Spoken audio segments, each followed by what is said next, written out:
Peminatnya banyak, tapi literasi keuangan kita masih belum merata. Kalau kita lihat apa yang sudah dilakukan oleh institusi keuangan di negara kita atau mungkin perusahaan-perusahaan, ini sudah cukup masif atau belum? Dan sejauh ini apakah benar-benar sudah menjangkau masyarakat yang memang butuh untuk diberikan literasi gitu? Gimana menurut Mas Ai?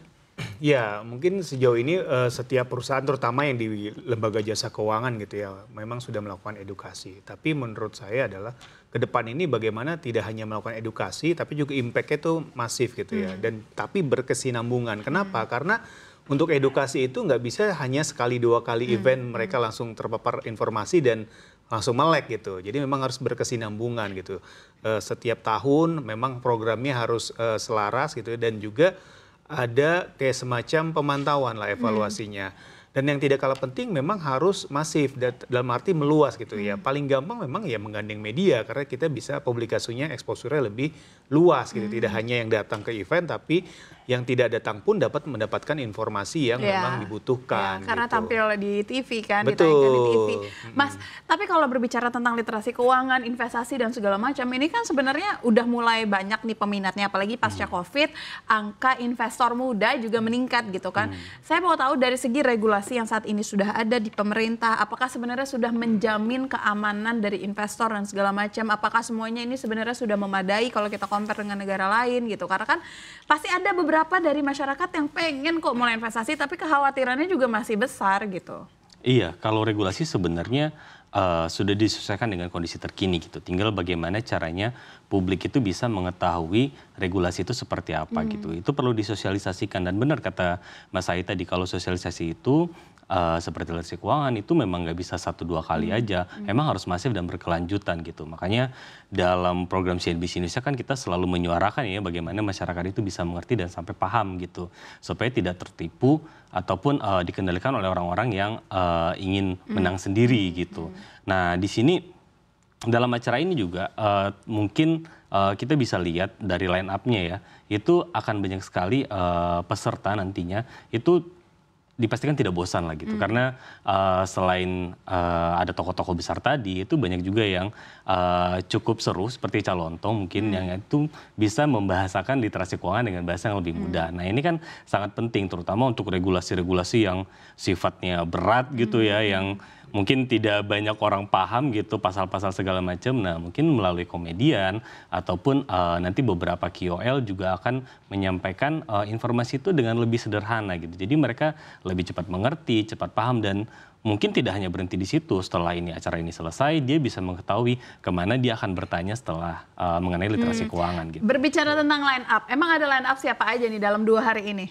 Iya, dalam 2 hari ini yang pertama pasti 3 tokoh tadi ya yang pertama ya. Terus kemudian ada Ibu Khofifah tentunya Gubernur Jawa Timur, ada Pak Emil Dardak juga, ada Pak Wali Kota Surabaya juga, terus kemudian ada Calontong, kemudian ada Marcel Widianto, terus kemudian ada Raffi Ahmad yang akan mengisi sesi inspirasional. Jadi dia akan bercerita tentang kisah hidupnya sampai di titik sekarang gitu. Pasti banyak yang pengen tahu gitu ya. Terus kemudian ada Pak Erick Thohir juga sebagai pengusaha nasional gitu yang sekarang sudah jadi menteri. Pasti juga banyak sekali kisah-kisah inspiratif yang ingin diketahui banyak orang. Oke, jadi line up ini banyak banget. Jadi pastikan buat teman-teman yang mungkin lagi berusaha cari tiketnya, coba cari lagi, cek kali aja masih bisa ya untuk mendaftar ya. Karena memang terakhir kami dapatkan informasinya sudah hampir full semua kelasnya. Jadi pastiin kalian semua pemirsa di rumah yang ada di Jakarta mau terbang ke Surabaya, it's okay. Langsung aja daftar ke detikevent.com/lpsfinfestby ya. Jadi jangan sampai kelupaan dan ada barcode-nya juga. Jadi bisa langsung aja barcode ke situ,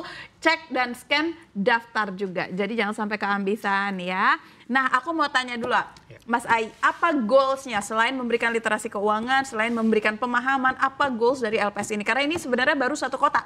Kita masih ada kota selanjutnya di bulan Agustus ini ya. Agustus ini, jadi masih kita rahasiakan tanggalnya gimana? Ya, utamanya memang kita memberikan edukasi soal keuangan ya, bagaimana masyarakat bisa mengelola keuangannya dengan baik dan lain sebagainya. Tapi memang di sini juga LPS juga bergabung gitu ya di acara ini.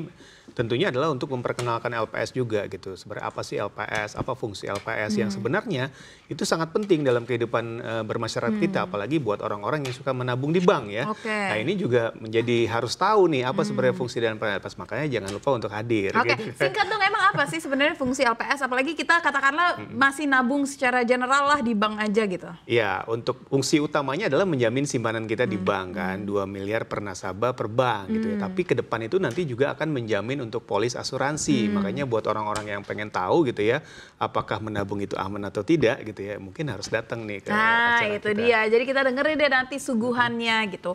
Nah, saya juga yakin kalau sebenarnya banyak yang bertanya, kenapa orang yang sudah terliterasi saja masih bisa tertipu? Kayak adegan cinta-cintaan gitu kan gimana? Iya, kalau masalah tertipu emang nggak cukup cuma dari sisi literasi ya. Mungkin emosional juga perlu. Oh, emosionalnya harus kita iya. gali juga gitu ya.